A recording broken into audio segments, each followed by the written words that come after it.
Install Android 13 on Nothing Phone 2 via LineageOS 20. Please check the description for important notes and all the download links.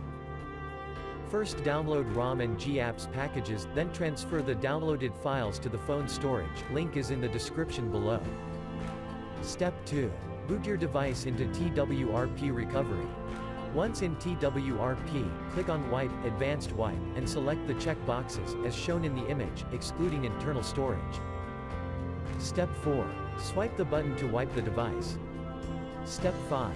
Go back to the recovery main screen, and tap on the Install button.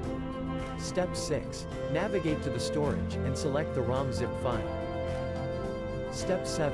Finally, swipe the button on the screen to install ROM file. Step 8. Flash the GApps zip package, in the same manner. Step 9. After GApps flashing completes, select Wipe Cache and Dalvik from bottom left side of screen, and swipe to wipe. Step 10. When the flashing process is complete, hit Reboot System. That's it, you have successfully installed the ROM on your device.